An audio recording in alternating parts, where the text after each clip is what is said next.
Le Cameroun est plongé dans un profond deuil avec la disparition du philosophe respecté et ancien membre influent de la République démocratique du Cameroun, RDPC, Hubert Mono Njana. Désolé de vous interrompre, ce rapport peut contenir des commentaires soumis au choix de l'auteur.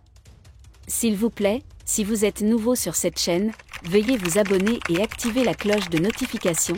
De cette façon, vous serez averti lorsque nous publierons de nouveaux rapports sur cette même chaîne. Merci.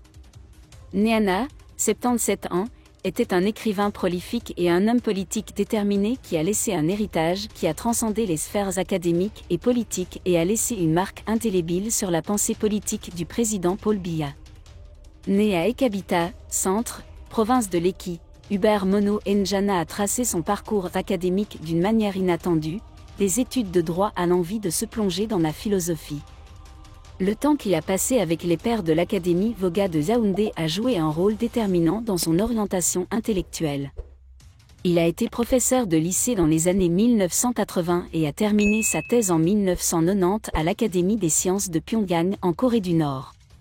En février 2003, il entre dans l'histoire en devenant le premier Camerounais à entrer dans une université et à devenir professeur de philosophie.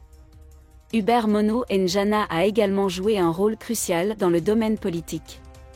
Il a assisté à la passation de la présidence d'Amadou Ahidjo à Paul Biya le 6 novembre 1982 au Palais Guetoudi.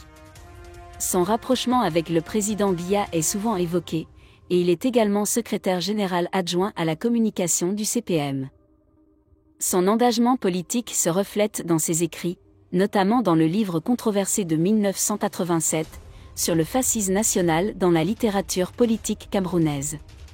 Njana a été accusé de contribuer au tribalisme de la nation en introduisant des concepts tels que le national-fascisme et en critiquant les intellectuels bamileke.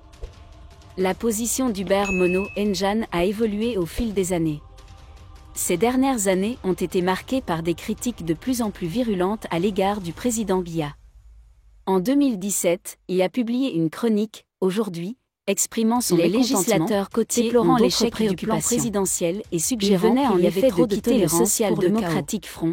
Hubert Mono Njana a tragiquement perdu la vie dans un accident de la route le 2 novembre de 3 décennies des suites de ses blessures. Mais ces manifestations ont rapidement tourné à la violence. Sa contribution avec des actes à rester avec une Camerounaise et son comme toujours et à promouvoir la liberté d'expression, ancienne licence coloniale du Cameroun, a resté avec son commentaire sa position face à la crise pour promouvoir la liberté d'expression. À la France, laissez vos opinions à ce reportage dans la section commentaires, tandis que d'autres estiment que la France n'en fait pas assez pour résoudre la crise et protéger les droits des pays. Si vous avez aimé cette vidéo, merci de liker, partager, commenter et surtout vous abonner à la chaîne.